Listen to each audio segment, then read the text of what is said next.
increíble, pero certo. En horas pasamos do bañador ás luvas e as bufandas e os termómetros seguirán baixando.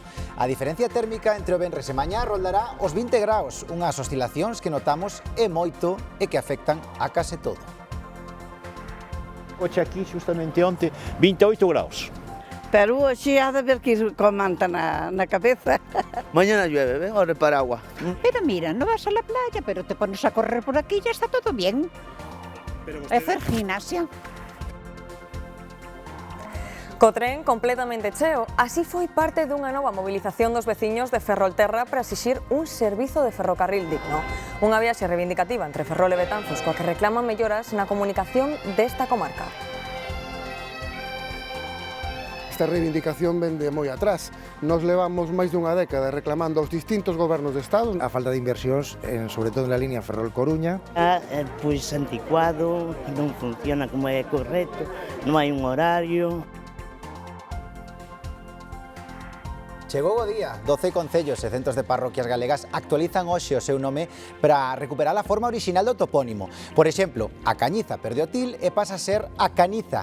Cangas gana o apelido de Morrazo. E tamén, ollo, hai os que perden o artigo como Pastoriza, sen o A inicial. Explicámoslles todos os cambios e o porqué desta medida nos minutos. En este telexornal facemos parada nun bolo de Pascua de récord.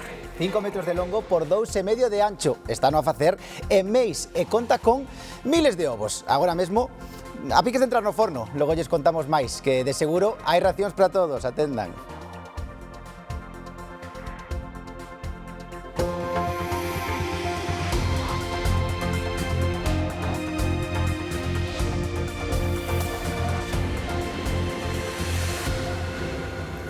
Saúdos, que tal? Boas noites. Irán e os Estados Unidos concluíron este sábado en Islamabad a primeira fase das negociacións directas de paz. E fixérono baixo a mediación de Pakistán, con optimismo, e co intercambio das primeiras actas do acordo. Algunhas fontes apuntan a posibilidade de que se celebre unha nova rolda de contactos. Os Estados Unidos anunciou que 2 dos seus buques militares cruzaron o Estreito de Hormuz por primeira vez dende que comezou a guerra para retirar miras iranianas na zona. O vicepresidente Vance chegou a estas negociacións tentando acadar a apertura do Estreito de Hormuz e tendo garantías sobre o programa nuclear. Medios iranianos aseguraron que o país norteamericano accedera a desbloquear parte dos activos conxelados da República Islámica como un xesto de boa vontade para avanzar nas negociacións. Washington negouno. Irán exixe ademais que o alto fogo se estenda ao Líbano. Hungría afronta as eleccións máis decisivas dende hai 16 anos e medio e o mundo non lle quita ollo. As sondaxes danlle unha vitoria holgada ao líder opositor, a Péter Magyar, de centrodereita e europeísta, que poría fin ao mandato de Viktor Orbán, moi cercano a Trump e a Putin. Os grupos da esquerda non teñen opcións. Orbán é o mandatario dos 27 que leva máis tempo no poder con 4 maiorías absolutas. E o Perú prepárase tamén para as eleccións xerais deste domingo. Algo máis de 27 millóns de peruanos están chamados ás urnas para elixir as autoridades nacionais tras 10 anos de sucesivas crises políticas con 8 presidentes distintos. O Ministerio do Interior mobilizou máis de 61.000 policías e as Forzas Armadas máis de 45.000 militares para protexer estes comicios e asegurar a orden pública. Ademais de presidente e os 2 vicepresidentes, os peruanos tamén deben escoller 60 senadores, 130 deputados e 5 representantes pro Parlamento andino. Por primeira vez en máis de 30 anos, o Perú volverá a ter un Parlamento bicameral coa restitución do Senado. Nun día como hoxe hai 56 anos, o 11 de abril de 1970, 3 astronautas a bordo da misión Apolo 13 despegaban cara á Lúa. O foguete lanzouse a 1 do mediodía e todo ia segundo previsto, pero unha avaría no tanque de oxígeno obrigou o regreso da nave. Houston, temos un problema. Durante esta misión escoitamos a famosa frase. A expedición non pisou a Lúa, aínda que tomou fotografías que son absolutamente espectaculares. Unha semana despois amaraban no Océano Pacífico. A imaxe, por certo, é moi semellante á desta madrugada. Antía. Sí, David, porque os astronautas da misión Artemis 2 están xa na Terra sans e salvos. Viaxaron nunha bola de lume a preto de 3.000 graus. Un fito histórico non exento de perigos e seguido por millóns de persoas en todo o mundo. Estaba todo calculado ao milímetro. Non había capacidade para erro, pero sí bastante nerviosismo. Tras completar con éxito a viaxe ao redor da Lúa, había que volver a terra e non era doado. Volver a entrar na atmosfera terrestre xunto ao despegue era a manobra máis complicada. Soltaron a cápsula e viaxaron a 40.000 km por hora. A temperatura exterior máis de 2.500 graus. A nave resistiu, logrou reducir velocidade grazas a 11 paracaídas e a cápsula morou no Pacífico de madrugada, exactamente ás 2:07 minutos hora peninsular. Foi unha aterraxe de manual, tal e como a NASA tiña planificada. 23 years ago, humanity left the moon. This time we returned to stay. Apareceron sorrintes e saudando. Agora teñen que adaptar o seu corpo aos ritmos circadianos e medir como a exposición á radiación impactou na súa saúde. O presidente Donald Trump felicitou a tripulación a que agarda recibir pronto na Casa Branca.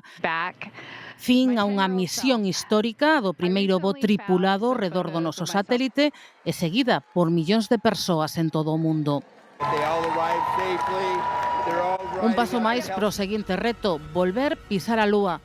Importante para futuros asentamentos. A zona sur do satélite, din os expertos, está chea de auga xeada. Israel reprende a España e o motivo son estas imaxes, a queima dun boneco do primeiro ministro israelí Benjamín Netanyahu na festa da queima de Xudas no Burgo en Málaga a pasada fin de semana. Israel pide explicacións a número 2 da Embaixada Española. Aseguran dende o Ministerio de Exteriores de Israel que o odio antisemita é consecuencia directa da incitación do goberno de Pedro Sánchez. En pleno conflito do Oriente Medio, Pedro Sánchez xa está na China para manter un novo encontro con Xi Jinping. Esta é a cuarta visita do presidente do goberno ao país e chegou acompañado da súa muller, Begoña Gómez, a bordo dun avión da Forza Aérea Española. A xenda oficial comezará o luns. O goberno busca que China poida desempeñar un papel relevante na reducción das tensións nos conflitos internacionais activos. Ademais, pretende reforzar a cooperación económica e acceder a materias fundamentais para o desenvolvemento da industria tecnolóxica en España. Unha viaxe que coincide coa segunda semana do xuízo contra Ábalos, Koldo e Aldama polas supostas irregularidades na compra das máscaras na pandemia. O PP acusa ao presidente do goberno de fuxir ante os escándalos. Elías Bendodo considera que Sánchez debe dar explicacións ante unha corrupción que se coñece ata na China, dixo. Esta semana hemos asistido a una cadena de escándalos que impactan de lleno en el gobierno y otra vez más en el partido del gobierno, que en cualquier país de la Unión Europea, creedme, provocaría dimisiones inmediatas y, evidentemente, convocatoria de elecciones. Es decir, en el Peugeot iba Koldo conduciendo, el de copiloto, Ábalos y Cerdán. Y ahora no conoce a ninguno. Xoan Carlos I recibiu en París o Premio Especial do Libro Político pola publicación das súas memorias tituladas Reconciliación. Un galardón que pon en valor o seu peso histórico na transición española e o seu labor como transmisor da memoria democrática. O monarca estivo arroupado polas súas fillas, as infantas Elena e Cristina, e tamén polo seu neto Froilán nun acto multitudinario. Para a fin de semana que ven estará nas regatas en Sanxenxo. Acceder a unha vivenda pública será máis sinxelo para as familias galegas. Nunha mensaxe en redes sociais, Alfonso Rueda reafirmou a medida anunciada esta semana no Parlamento e o cambio é significativo. Se ata agora unha parella cun fillo non podía percibila se cobraba máis de 2.250 euros ao mes, o novo tope lévase ata os 3.500 euros. Con esta medida búscase facilitar o acceso ao fogar a máis familias. Ademais, o plan tamén reforza a reserva de vivendas para colectivos específicos. Reservamos parte desas vivendas que van salir á venda, un 25% para menores de 36 anos e un 30% para os que esteades entre 36 e 45 sempre que teñades fillos ao cargo. En Galicia temos un objetivo clarísimo, que é duplicar o parque público de vivenda. Agora hai 4.000 e queremos que haxa 8.000 de aquí ao 2028. En vivenda seguimos defendendo que, mentras algúns fan filosofía e teorías, junta o que falla é construílas. E Ferrolterra reclama un tren ao nivel do século XXI. O Foro Cidadán polo Ferrocarril mantén a súa folla de ruta de mobilizacións para exixir un servizo digno. E esta vez fixérono cunha viaxe reivindicativa. O Foro Cidadán polo Ferrocarril leva con esta loita desde hai máis dun ano e reanudan as medidas de presión. A xornada comezaba cunha concentración na estación de Ferrol ás 8:30 da mañá, acompañados pola música do grupo Agarimo. Desde o foro reclaman a modernización do trazado e a conexión por tren en Ferrolterra. Reivindicar a falta de inversións, sobre todo na línea Ferrol-Coruña, e as constantes averías e incidencias que hai na línea de ancho métrico entre Ferrol e Ribadeo. Que se electrifique a vía, que haya reforma do trazado. Despois partían en tren rumbo a Betanzos. Ali foron recibidos pola súa alcaldesa. Os participantes acudiron a pé ata o centro da vila, onde se leu un manifesto para dar paso ao percorrido de retorno. Nesta viaxe reivindicativa participaron alcaldes e concelleiros de distintos grupos políticos dos municipios que atravesan o tendido ferroviario na comarca. Temos unha liña absolutamente abandonada nos últimos anos e por iso é o momento de que o Goberno de España dé pasos para revertir esa situación. Levamos máis de 100 anos de atraso e, dende logo, moitas décadas con respecto a outros puntos do país e, polo tanto, é unha reivindicación xusta. O Foro Cidadán polo Ferrocarril continuará cun calendario de actos reivindicativos a prol dos dereitos dos veciños de Ferrol, Eume e Ortegal. Unha semana despois de que o lume reducise a cinzas o seu fogar en Trarigo, no concello de Bande, as mostras de solidaridade coa familia afectada continúan. O concello deu a coñecer os detalles do sinistro para que calquera que o desexe poida colaborar. As lapas comezaron na parte máis bella da casa, onde tiñan a cociña e o salón. 7 días despois, retirados os cascallos, só quedan as paredes. Levan unha semana traballando sen descanso coa axuda e o ánimo din de moita xente. Xa desde o primeiro día, colaborando con nós en todo, aí cada un iba facendo o que podía, traballando aí o apoio, que iso vale moito de estar á beira de un, e agradecerlle a todo o mundo que veu.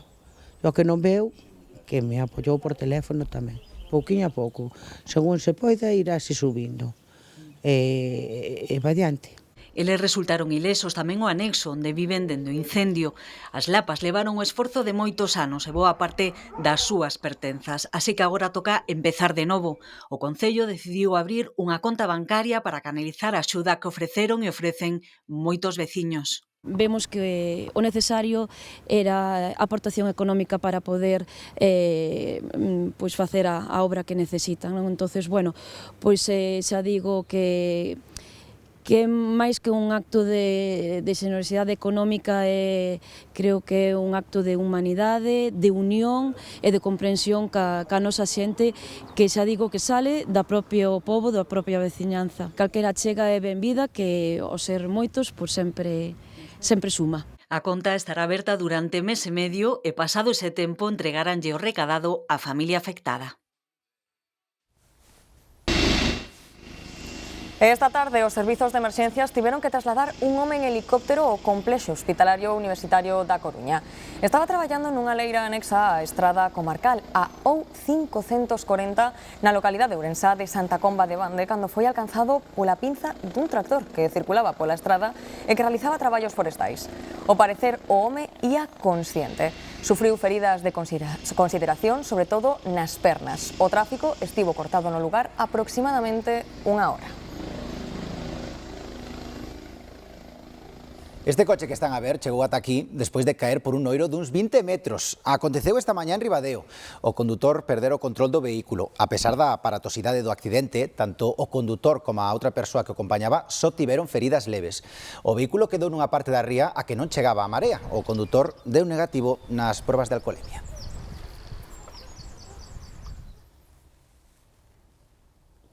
Catro surfeiros evitan unha traxedia na praia de Area Maior, en Malpica. Un pai e a súa filla menor foron arrastrados pola corrente mentre se bañaban, pero a rápida intervención dos mozos que estaban coas súas tabuas no areal foi clave. O 112 activou o protocolo de emerxencia ao recibir unha alerta dunha testemuña que xa adiantaba que o rescate se ia intentar coas tabas de surf.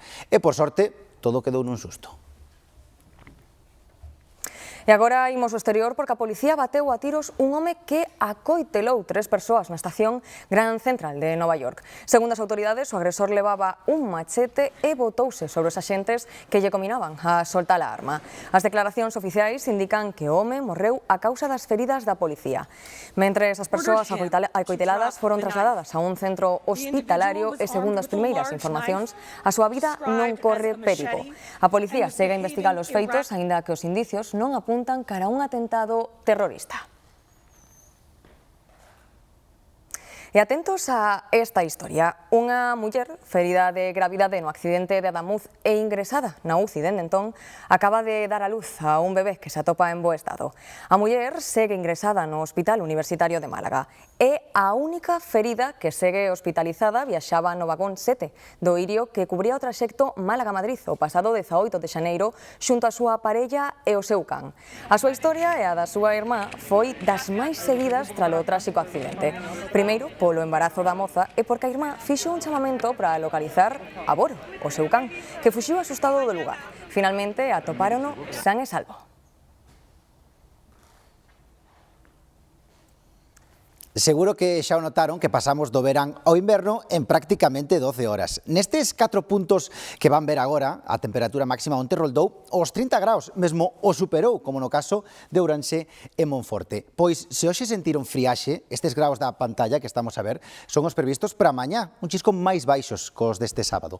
Todo iso porque a baixada é de case 20 graus nalgúns casos, e xa lles adiantamos que as mínimas tamén van descender, por exemplo, en Lalín. Ímonos ata ali en directo con Andrea Otero, que marca agora mesmo o termómetro. Andrea.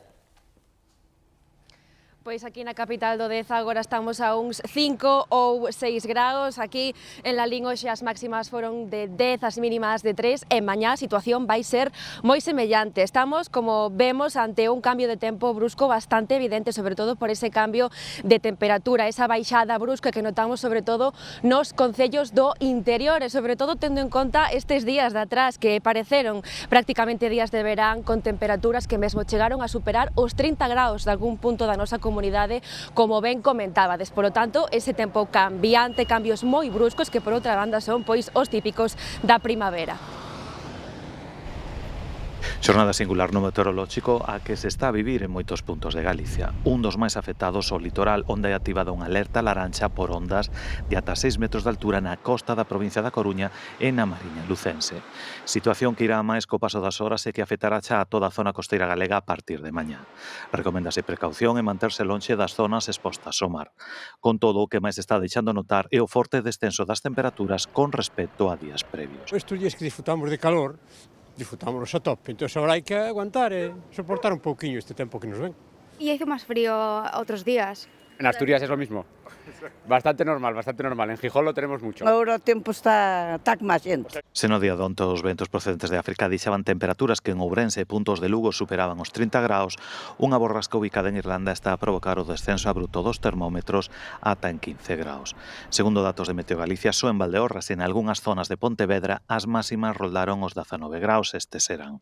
O resto de Galicia quedou nuns 5 graus menos. Unha situación como a de hoxe, na que temos temperaturas baixas, que en algúns puntos non chegan aos 15, pois tampouco é completamente raro na primeira quincena de abril. O que si é un pouco máis raro ou extraordinario é ese cambio tan brusco de un día para outro. O tempo inestable continuará mañá con máis frío e mesmo ca cota de neve baixando ata os 1100 metros.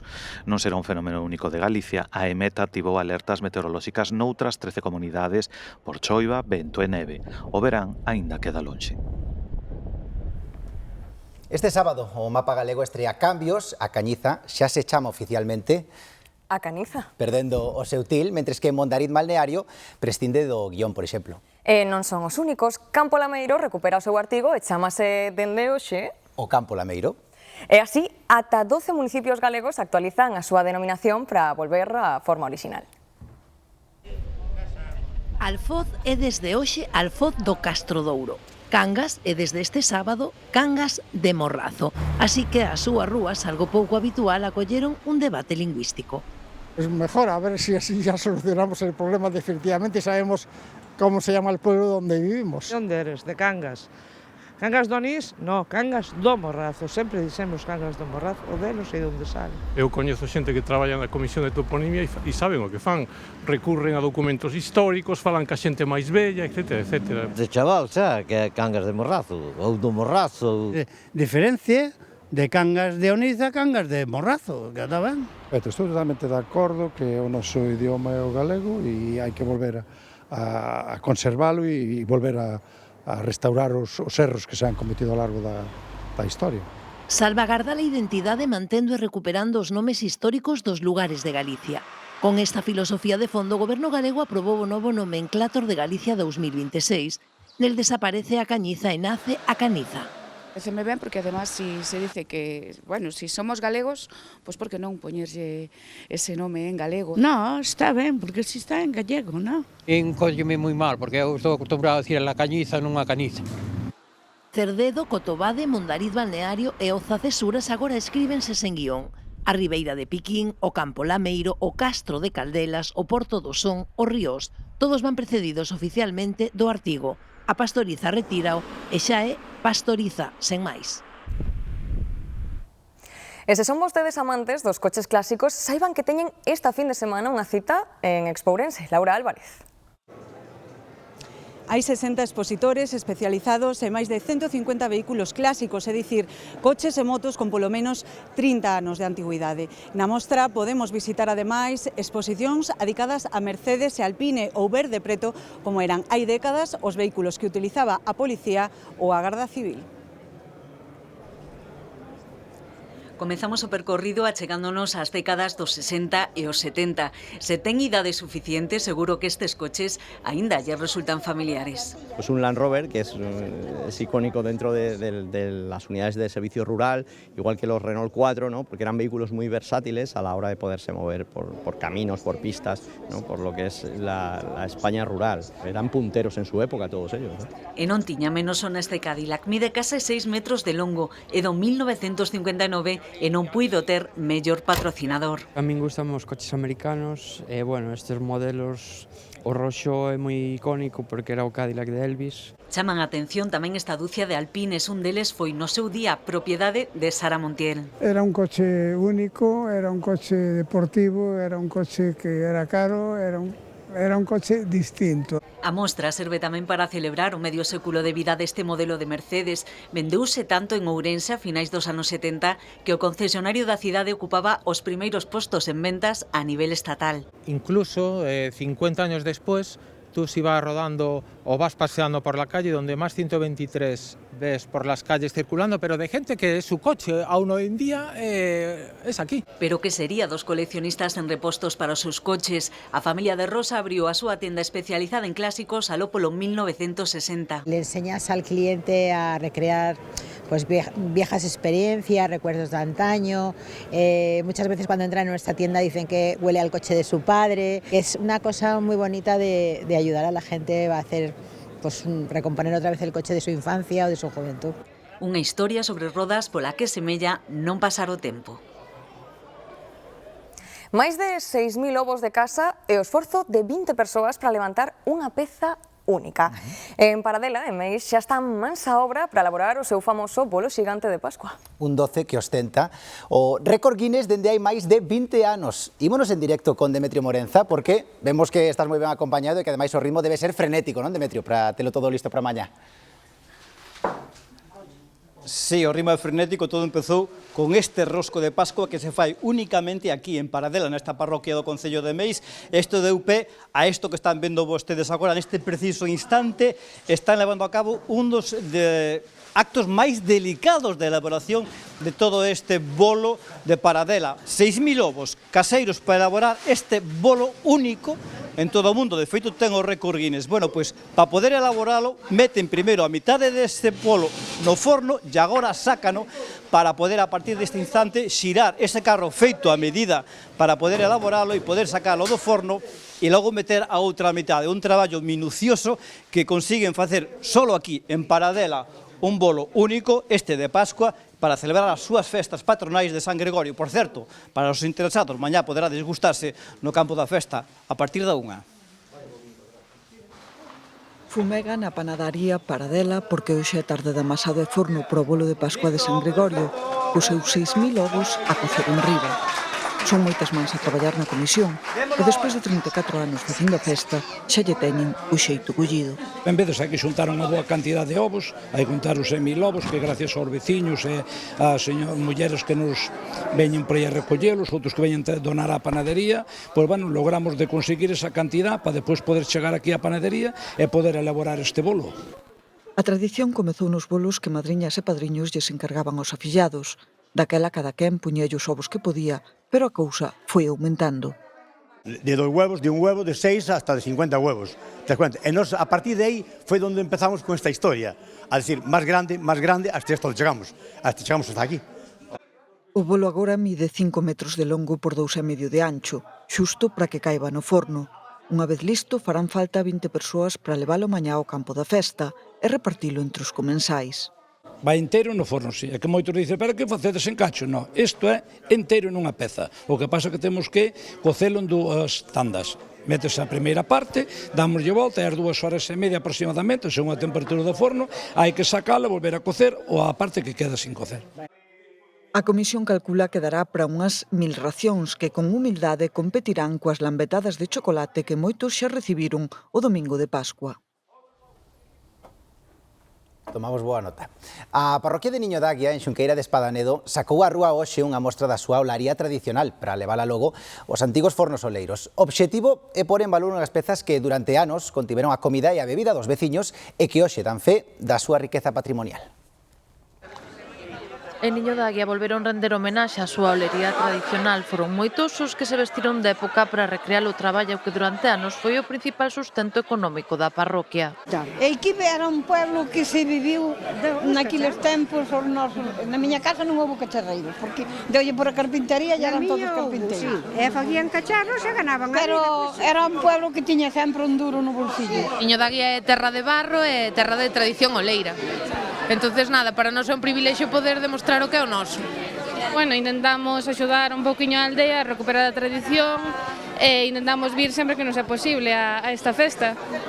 E volveron a entrar en acción as apañadeiras, as mulleres que ian polas casas recollendo as pezas para levalas ata os fornos públicos en que se cocían. Ímolos as mulleres faguer o reflexo das apañadeiras que iban levar os cacharros desde as casas, desde este barrio de aquí, aos fornos que eran para cocer, pois, ao mellor 20-30 familias. E cando cocían a louza, que arrollan a cabeza con cesto, apañalas da casa ao forno, porque había 2 fornos públicos. O que fai especial a olería de Niño da Águia é a materia prima con que se elabora, que extraen da zona que denominan o Monte do Barro, que ten un alto contido en caolín, o que lle dá ás pezas a cor amarela que as fai únicas. Como cada ano, unha vez rematada a Semana Santa, comeza a tempada alta para os furanchos. Nas Rías Baixas, o mellor asesoramento para acertar a onde ir está no portal Guía Furanchín.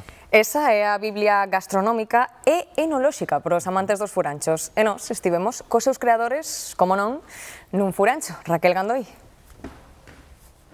Poden abrir segundo o decreto da Xunta dende 1 de decembro, pero a maioría están comezando agora a súa tempada alta. É o caso deste no que estamos en Mos, que se chama Zapateira. A guía Michelin dos furanchos, a guía Furanchín, reflicte que este sector vai a máis nas Rías Baixas e que a clientela está rexuvenecendo. A clientela e os donos dos establecementos, xa que moitos daqueles meseiros dos primeiros bares en Xebres dos 90 rexentan agora estos novos furanchos que son un modelo de negocio rendible. Juan Vidal e Lorena Cancelas, creadores da guía Furanchín, expandiron a súa mirada e hoxe teñen web e blog propios e están activos con 300.000 seguidores en varias redes sociais. Con eles, palabra de Deus para os furancheiros, debuxamos o estado de saúde do sector para este 2026.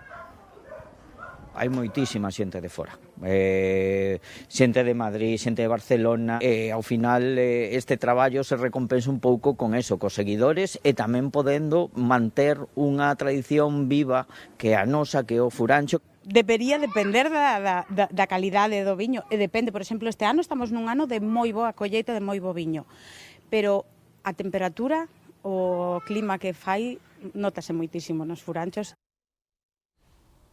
Máis de 1.800 bailaríns de danza urbana participaron este sábado na quinta edición da Move It Vigo. 50 escolas de danza de toda a península presentaron as súas coreografías e competiron nas distintas modalidades por ser os mellores.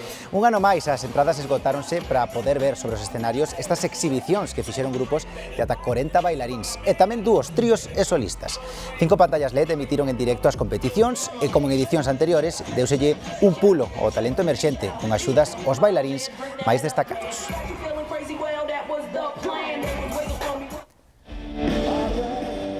E hoxe en Santiago arrincou a temporada galega de festivais. O Jaleo ofrece toda unha xornada de música en directo que comezou a primeira hora da tarde cos galegos de Ningures. Polo escenario do Multiusos do Sar van pasar un total de 5 bandas con nomes como Xoe López, Ultraligera ou a banda catalana Sidoní, que están a escoitar agora mesmo.